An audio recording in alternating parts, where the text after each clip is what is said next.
Christopher Nolan's latest film, The Odyssey, has faced an online right wing backlash for the crime of having cast a black and a trans actor in it.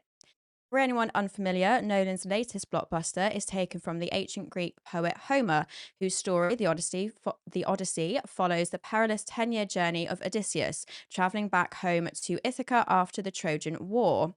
While the official trailer came out 2 months ago, it is the countdown trailer that was released last week that seems to have sparked fresh outrage. The top liked comment under the trailer on YouTube is the face that emptied 1,000 seats with 49,000 likes, as well as others claiming it's the first time they've ever walked out of a trailer. All because the film made the decision to cast Lupita Nyong'o as Helen of Troy. Lupita, who features in the trailer for merely a second, similarly, trans actor Elliot Page being cast as Odysseus. Oh, that's hard to say. Odysseus's cousin has added to the uproar. All for a film that doesn't release until the 17th, might I add, so no one commenting has even seen the film yet. Naturally, many took to Twitter to voice their negativity, one voice being none other than Elon Musk himself. Chris Nolan desecrated Homer and grovelled on his knees just to meet the woke rules required to win an Oscar. What a worm. There's also this from Homer Pavlos. Odyssey is part of our Greek culture and history. We have every right to be offended. You disrespect Homer and race swap figures important to our culture, a culture that built Western civilization. Nolan, Lupita, and their low IQ defenders are the actual racists towards us Greeks. What I personally found most offensive in the trailer was hearing Tom Holland and Rob Pattinson's well, they do have good American accents, but just the fact that there were so many American accents in it anyway just didn't quite sit right with me. But alas, no mention of the Americanization, Hollywood washness of the adaptation. Apparently, it's casting a black woman as Helen of Troy. That's offensive. Never mind the fact this story also features a cyclops, a six-headed sea monster, and mythical gods and goddesses. Right wingers are absolutely jumping for joy at the prospect that the trailer seems to have been heavily ratioed. The Odyssey trailer ratio gets worse, it's over 500,000. YouTube actually removed the public dislike count in late 2021, so only the person who uploaded the video can see the real number of dislikes in YouTube Studio. Because of this, browser extensions like Return YouTube Dislike cannot see the actual dislike count. Instead, they estimate the number of dislikes using data from people who have the extension installed, older dislike data from before YouTube hid the counts, and statistical models to estimate the total number of dislikes. So basically, it's not possible to know the real number. I thought this exchange was interesting. Ravens of Aeneas said the obvious goal of the movie is to rewrite the origins of Western literature to include non Europeans and to exclude European ethnic identity. I really fail to see how any cinematic quality is relevant in that regard. Homer would not have portrayed Helen as Ethiopian. To which Simeon94 replied, ancient Greeks did not consider themselves European or Western, nor did they see themselves as white. Sim is entirely correct. Back in those days, we're talking thousands of years ago, communities and groups didn't refer to people based on skin color, but based on religion. Whiteness is an invention. Whiteness is a social and political idea created in the 17th century to support colonialism, slavery, and racial hierarchies. Before then, people were more often identified by nationality, religion, or ethnicity rather than race. The concept of whiteness united different European groups and gave them social and legal advantages over others. This is a well documented fact, and I'd recommend looking into the works of Theodore W. Allen on this subject. Now, this is what Nolan had to say about the online backlash. Come to the territory, but look, these conversations that happen before people have seen the film, they're always irrelevant because no one having them knows what the film actually is yet. I spent 10 years of my life dealing with Batman. When I came onto the Batman Begins, writers and artists had been working on this beloved character for almost 65 years, and a lot of freighted thoughts were out there that about what he represents. And what I learned over my time on that trilogy is that you can't worry about any of that at all. What you had to do is honor the original text by interpreting it in the strongest way you personally can. Curtis, I know you're a huge Christopher Nolan fan, so what do you make of all of this?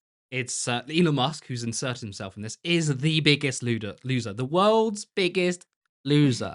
And I don't know how someone can have so much wealth and be such a big loser. But everything he says is embarrassing. Of course, if he didn't have that power and wealth, he would be quite literally a nobody. Um, okay, so it's very interesting what people have said. It these aren't just random Twitter users. You've got quite prominent people in this. Um, but Christopher Nolan's work and his artwork, um, yeah, Christopher Nolan's work and his artwork is quite conservative. Like he is conservative.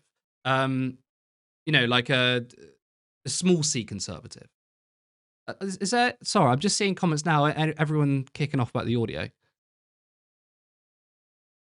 Yeah, it sounds I absolutely think it's fine to fine. me. Yeah, sorry, I'll read people's comments and then someone leaves something in there. Um, maybe it's delayed. Keep going. Okay. So Christopher Nolan is a conservative, small c conservative. I don't know how he votes. I don't know if he votes conservative or he's in America a lot, so votes Republican. If you look at his artwork, you look at his films, they are often through a conservative lens. Look at The Dark Knight Rises. Now the message of that film does speak about um, like wealth inequality.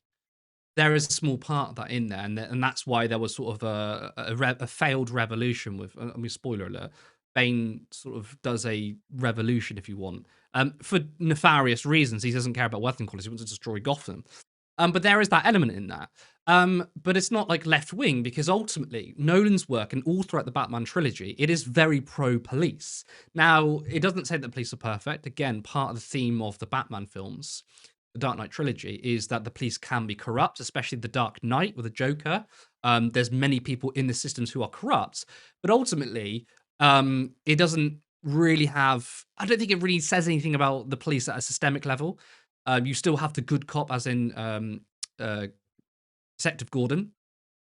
So ultimately, a lot of his films are quite small c conservative. I would say that like what's it, Oppenheimer, his latest film.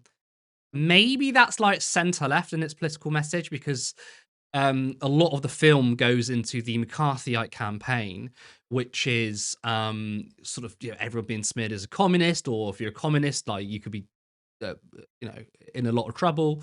It does have that aspect, but that's just true. But it doesn't make But an yeah, because overarching sort of there's left obviously wing a message. historical context to that film in terms of like the war and the times and that kind of thing. But let's talk about the Odyssey specifically then. Why do you think people are not so much about it? It's a text that was written what, like 3,000 years ago? So the interesting point, and I'm glad you brought it up, which is the invention of whiteness. I want to talk about this because I think your average person, or most people, would probably think that whiteness or racism is sort of an inherent thing, and the reason why people are racist, it comes from sort of tribes having different. They look different or sound different, and it's like that mistrust between different communities. And as time goes along, we're trying to fix these issues of racism. But as I was studying this, and I was looking into this quite a few years ago, is that whiteness was quite literally invented. I think it was the 17th century.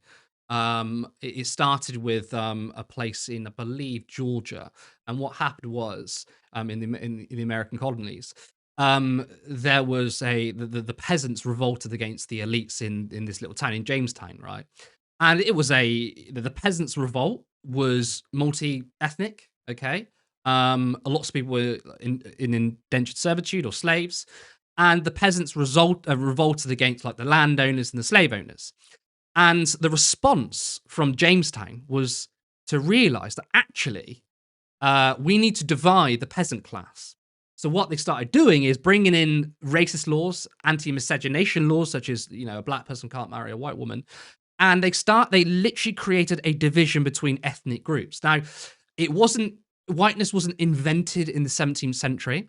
It was more in the 16th century. I forget all the names now, but there was like a voyage that went to Africa, and there was a slave trade going on there. And a writer, a journalist, not a journalist, someone who wrote a journal who accompanied the slave trade and the particular ship, started writing in his journals about whiteness. And they wanted to use it in order to control slaves too. So, over the course of like the 16th, 17th century, this idea of whiteness became prominent. Before that, people related to each other and other people through religion. You would identify someone as Christian, not of the color of one's skin. That is how people would identify different groups. And then when it comes to the 16th and 17th century, the invention of whiteness was a very deliberate thing to divide the peasant class. And when you see people say stuff like, well, ancient Greek mythology and a film about, a fictional film, by the way, it's it's whitewashing history. Well, these people don't realize that this time predates the invention of whiteness. Now, of course, in the time of Greek mythology, um, all people are going to be white. In fact, for a long, long time, most Western nations are majority white. In fact, today, right, in a multicultural world with high amounts of immigration because we have the technology for people to, fly, right, that you're going to have more immigration. Majority of people in the West are white. So when people say there's a great replacement theory or white people being replaced, they're not doing a very good job of it. So I find that very interesting. But yeah, no, this film is obviously based on fiction, and there is no whitewashing happening here.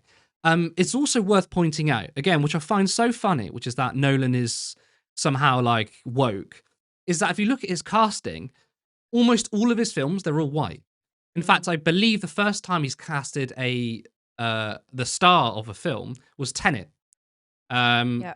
the main character, who his name is literally the protagonist, was black. I don't recall anyone else being black in the lead role. You have obviously Morgan Freeman, who played Michael Fox in Michael Fox or just Fox in the Dark Knight trilogy. But ultimately, like, it's been a very whitewashed cast.